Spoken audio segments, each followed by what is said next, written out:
yo, what's going on, everybody? I know you're listening. This is Buckshot, the BDI, represent Black Moon. Right now, you checking out MVRemix.com. Keep your fingers tuned right to the keyboard, because we ain't going nowhere. Yeah. www.mvremix.com. Not at all. Let me ask you a question real quick, because this is really important. Sure. Are we starting the interview right this second? I was hoping to. Okay, only because I got one problem. My battery is going to die out in like 2 seconds, but I'm going to get this charger. I'm going to pick up a charger right now, like from downstairs. So I'll talk to you. Oh yeah, we can do it in a few minutes. That's not a problem. Okay, because I can talk to you until the battery goes, but I do know that it's going to die out within the next bleep. Okay. Or so. But I'm actually on my way to go get a charger right now so we can finish up the interview. Okay, perfect. But, yeah, man, so, wow, I mean, if would you like to do that, or how about I call you back in about 5 minutes? 5 minutes is good? Is that good, or? That sounds perfect. Okay, cool, because I'm down, so I'll be back in about 5 minutes, and then, we'll be able to do, knock the whole thing out. Brilliant. That sounds good, man. And that, okay. All right, I'll speak to you soon. Man. All right, cool. All right, so let's get on to the first one. The first one you've probably been through a million times, but how did things originate with you and Drew Ha? Well, Drew was an employee of Nervous Records when I first met him. And, I was signed to Nervous, so I would see Drew every day, and we just grew with a tight bond, from there. And then, I wanted to get bigger than he was at Nervous. I knew he wanted to do his. My phone is just I'm having a bad phone day, man, but, because I'm having a bad phone day. I bought a charger, the chargers work, it don't work, shortage in it already, I don't know, but I'm sorry about that, man. But It's cool. So basically you were talking about how Drew Ha wanted to move up from Nervous. Yeah, how I met Drew, and what happened was one day me and Drew sat down in front of my building in Crown Heights, and we came up with the name Duck Down, and we said, you know what, let's just start our own situation. And we did, from that point on, 1992, we started Duck Down Management, and it was a management company for about a year, and then we went straight into running the label. Cool. So from 93 to now, we've had Duck Down Records, but for a year, we've had the management. Nice. So, did you prefer when hip-hop was less popular? When you had to justify you were a fan, because everyone used to just refer to it as gangster rap and so on and so forth. Or do you prefer it now, where it's normal to like rap because it sells these days? I'm saying, I think people got to recognize the power of hip-hop and what's going on. I think what I want to raise is the color barrier, I would like to raise... the color question and the color barrier, because I don't think that it's a negative thing. I think it's something that we should actually be looking at. I think white people deserve more credit. I think they need to get more. I think they need more credit than the white audience needs more credit than what they're given. I think I don't know how to do that without making it a race issue, as far as like, oh, well, are you saying that more white people? Or are you saying that white people, hip-hop wouldn't survive without white people? Like, I don't want to say that or bring that up as an issue, but I do want the white fans to acknowledge that they are acknowledged. I want them to know that people like myself, Buckshot,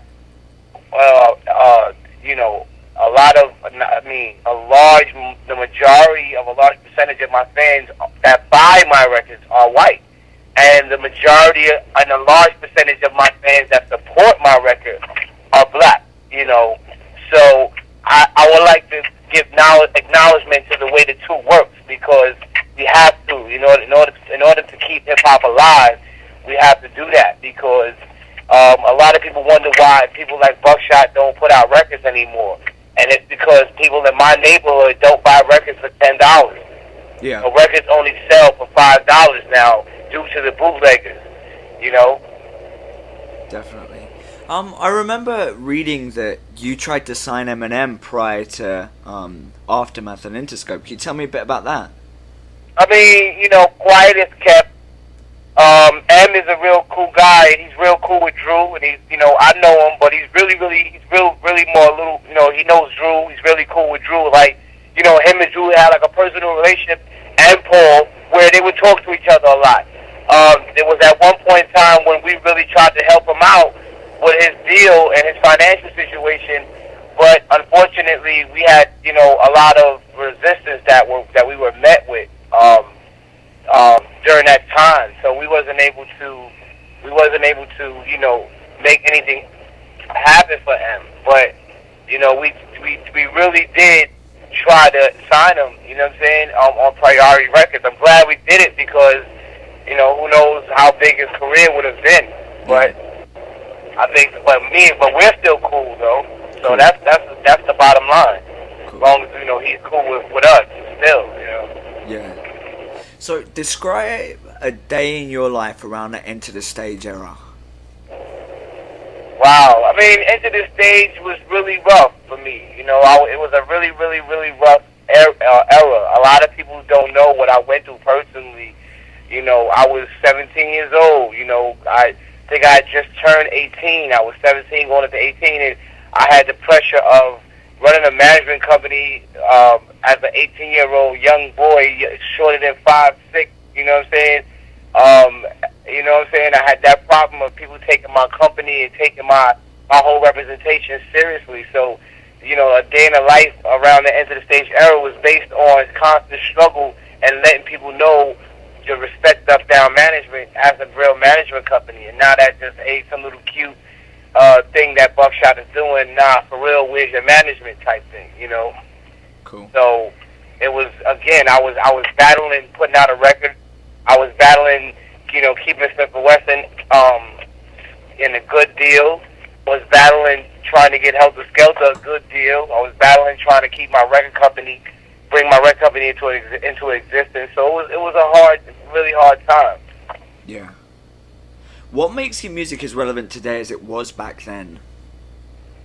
The fact that as long as you have guys like me who are putting out these records or these certain type of underground subconscious records, underground / conscious content lyric records, I think as long as you have people like myself, I'm like an option, you know, I'm an option, and I think that's why I'm relevant, because if you don't have the option, then you don't have a choice. If you don't have a choice, then, you know, why be original if you don't have a choice, you know? So I give Buckshot, I give those fans out there who don't want crunk music, who don't want, you know, quote unquote,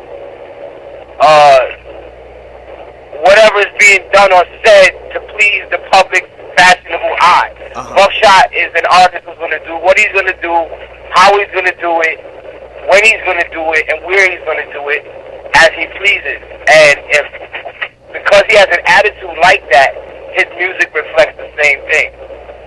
Cool. It's very good to hear. What are your thoughts on the Hot 97 airing of that Tsunami song?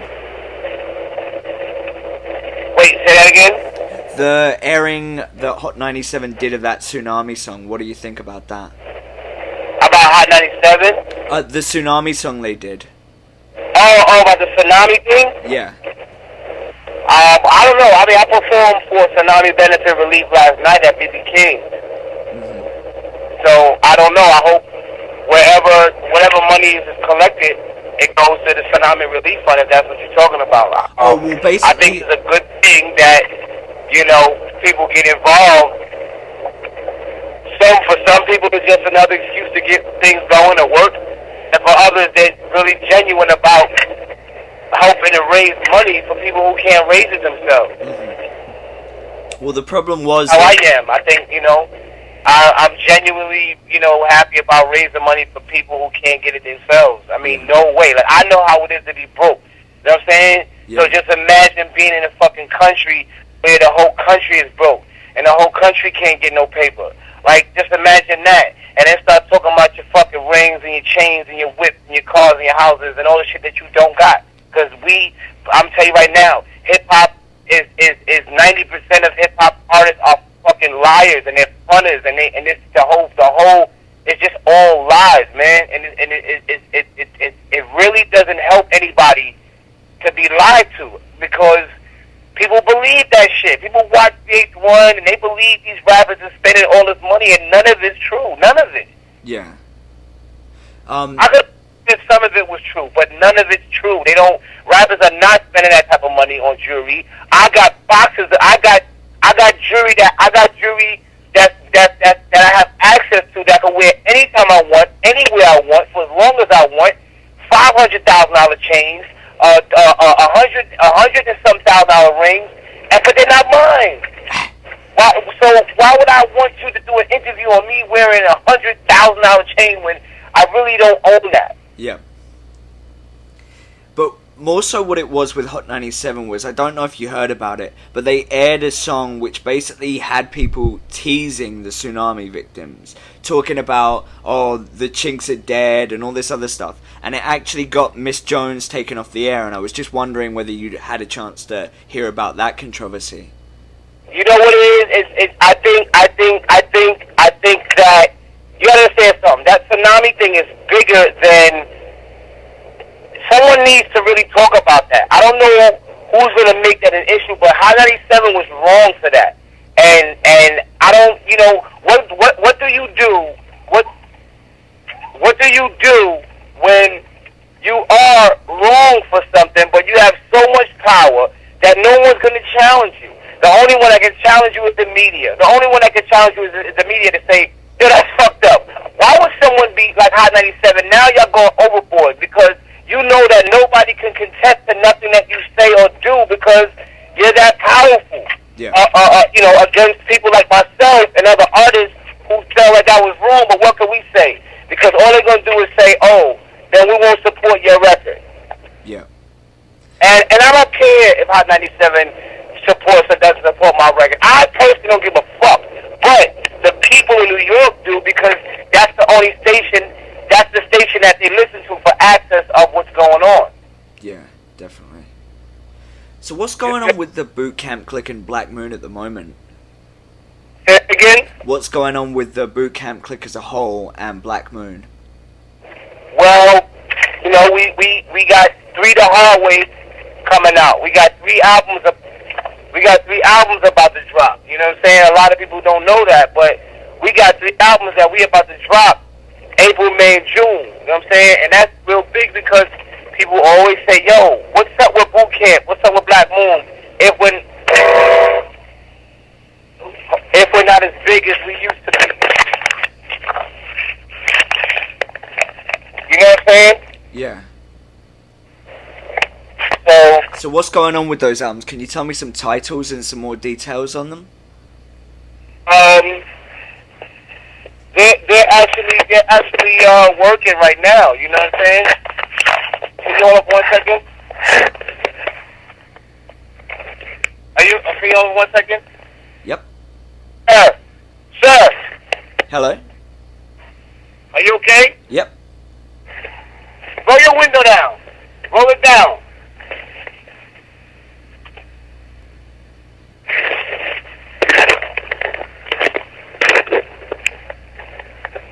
Hold on 1 second. Sure.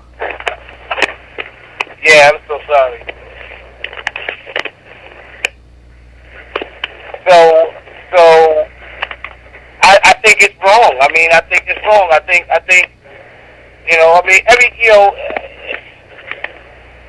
it's really hard to it's hard to say. You know what I'm saying? It's really hard to say. You know? Did you know excuse me, hold on 1 second, okay? Sure. Did you know you ran a red light? A stop sign. You didn't see that stop sign? That was a stop sign. You didn't stop at the stop sign.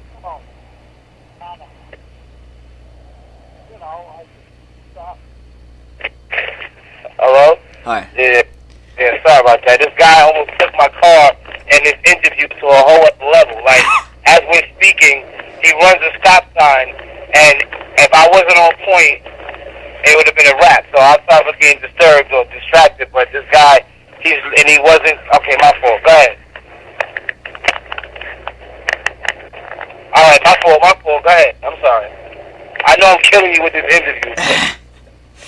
I've got to say, it's pretty interesting. I've not done many like this. Okay, I'm so sorry. No, it's cool, man. It's cool, man. You're a very polite person. I like that. That's good. My fault, man. So, yeah, man. So, shit. I mean, a lot of people don't know that when we do things, you know, it's hard because people have to buy the records. See, the hardest part that people have to understand is when you don't buy the records, it's like me putting out a sneaker and no one buys it. I mean, how could I come out with another brand or another sneaker or another shoe or whatever? Like, how could I do anything if it's not going to be supported? Yeah, definitely. And people may not understand. Like, okay, we support the record. You know what I'm saying? Because we talk about you or we think about you, but unfortunately, it really is like a fundraiser. You know what I'm saying? It really is. Like your $10 is so big. Your $10 means so much to just buying my record. You walking into Top Records or B Street or Best Buy or HMV and buying a record is so huge for me. It's like beyond huge. Yeah. So that's what keeps us around and gives us another opportunity to keep putting out records because, you know, the record companies say, hey, we put out $100,000 to get you to the public and you made our money back and do this again. But if they put $100,000 into Black Moon, if we don't give them their money back, then obviously they're not going to want to promote us again. Yep. Yeah, makes sense. What's the current situation with Rock? With Sean Price? Yeah. He's chilling, you know, he's grinding, he's same thing, you know, Sean Price is a part of Helter Skelter who they're going to do another album as well, but because they just decided to do that, Sean Price was already priorly in motion to put out a solo album, we still moved ahead with the Sean Price album because he's actually a solo artist, you know, and he's good as a solo artist as well, you know what I'm saying? So I think a lot of people should take the opportunity to listen to Ruck as an individual, you know, as well as a member of Helter Skelter, you know. Definitely. So, what actually is going to be going on with, or will anything be happening with the One Nation album you did? Well, I love everybody who mentioned that album because it lets me know that at least they were listening, acknowledged, and everything like that. But, you know, to speak honestly, you know, with Tupac, you know, leaving us, it created a lot of hopes. Death Row, we, you know, didn't actually see us as the platinum group that should have deserved enough priority to continue this album. I think it's unfair. I think that I think it's unfair. I think it's fucked up that 50 Cent, I turn my head and people like Dre, and people like 50 Cent and Eminem are rapping over the same vocals that Pac and I did. Yeah. You know what I'm saying? So obviously they founded out the album. What they did though was they put people like 50 Cent on it, and they put people like Eminem on them, and knocked us out the box. They found the songs and they said, hey, who are these guys? They're not platinum. Fuck them. Take them off. And that's what happened. So if people want to know what happened to that One Nation album, that album was destroyed because we weren't seen as platinum or, you know, double platinum artists that would have made them just go back and redo that album. But if Pac was here, he'd have put a bullet in everybody who did that. Do you happen to have access to master copies of it or anything? I got albums, I got copies of it, but when Pac, rest in peace, came and gave me that album, he gave it to me himself. He gave it to me off the cassette himself. And Pac did not think that he was going to die, obviously, so he gave me that album, and it was rough. It was raw. It was no mixes. Our vocals were all over the place.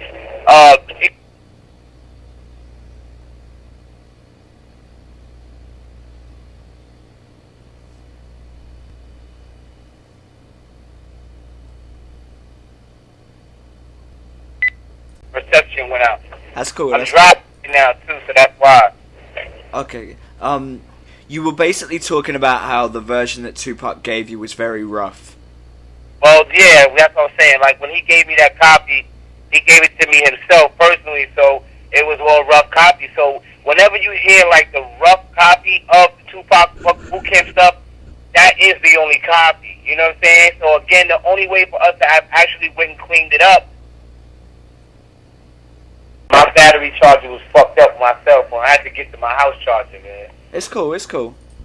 Alright, so we were basically, I believe, still talking about Tupac and the fact that the only real cuts are the ones which sound really rough and unmixed. Yeah, man, yeah. So that's actually what I was saying was, how our vocals were removed and replaced with people like 50 Cent and remix tracks. So that album was taken apart by Interscope because they didn't feel like we were platinum acts. So you do have the masters available though to yourself? Yeah, I do. So I got the originals with tracks that got my vocals and his vocals. And when I play those verses, you'll hear those same verses spit from Pop on something else. So I don't think that was cool of Jimmy Iovine or whoever else approved that, but that's how it goes, you know? Yeah. You know, I really think that it would be a good idea, and I'm not going to put this on the interview or anything, but I seriously think you should leak it onto the net or something. It'd be perfect promotion for your upcoming projects. It would get everyone talking a lot about Duck Down again and again and again. So, I mean, you know, we tried it, and we're going to have some more stuff circulating. We're definitely going to have some more. We're going to have some stuff circulating. It's just that, you know, once again, the more, you should have it in an interview. The more people know about it, that's the only way they're going to know about it. People often say, well, you know, you put it on the website, you put it on the internet. People know about that internet. They know about the website. But the conventional way of letting them know is still works better. You know what I'm saying? You know, magazine interview. Oh, definitely. No. I mean, I was basically saying I'm including everything in the interview, but what I was trying to say was on a sort of low aspect, if you could get it out, sort of, just to make sure that there's the added talk about it, you know? Yeah, definitely, man. I mean, you know, what I do is, before I start my show, I usually play a verse, a song, or something off that album. Every show that I do, you know, I'll honor Tupac, and I'll play, you know, some Tupac stuff, and I'll honor him, you know what I'm saying? And I'll say, you know, this is off the One Nation album, blah, blah, blah. But again, unfortunately, it's nowhere for these people to buy it.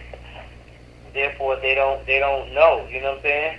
Definitely. There's nowhere for them to buy the album. So it's kind of like hectic when you're promoting something that, you know, people can't buy. But, you know, for the most part, it's just personal. It's good that they can hear it, you know what I'm saying? Definitely. Alright, so have fun with this one. A la Fight Club. If you could fight any celebrity, who would you fight? If I could fight any celebrity verbally? No. You know, like a little joke fist fight thing. You know, like on Fight Club, they joked about fighting William Shatner and Gandhi and things like that. Who would you fight with, kind of as a joke, a fantasy fight?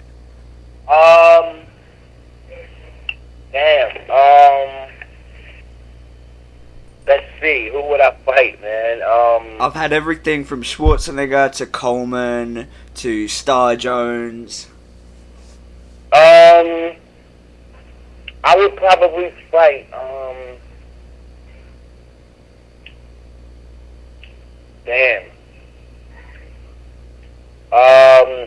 this has nothing to do with hip-hop, though. No, it doesn't have to do with hip-hop. It can if you want, but it doesn't have to.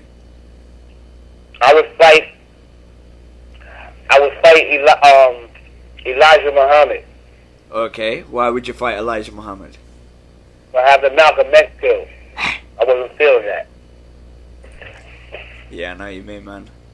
I wasn't feeling that. I mean, you could dislike somebody because they get bigger than you, they get more publicity than you and everything, but don't kill them, man. Yeah. If you could alter something in your career thus far, what would you change, if anything?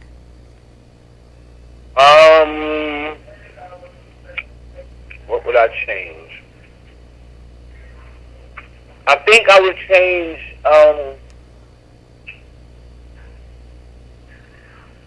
I think I would change the fact that I think I would just go back and try to be more conscious about the decisions that I made. Mm-hmm. I think money.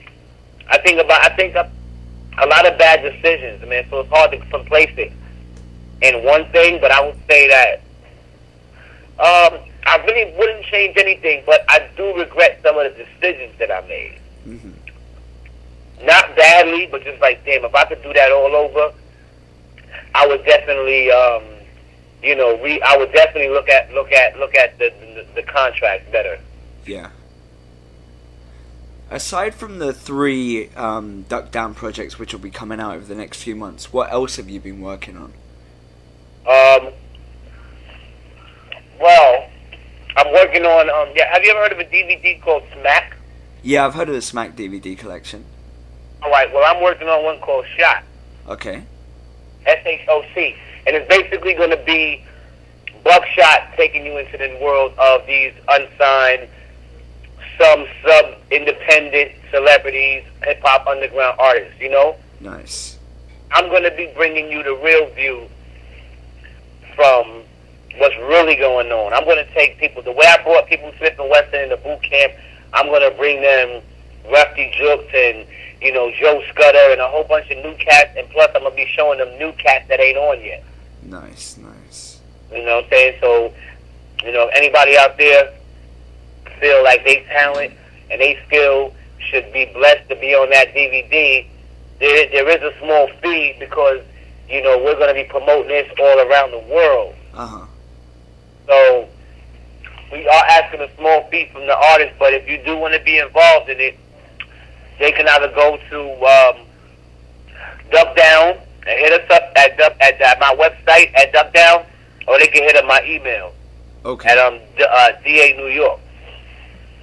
Okay, perfect.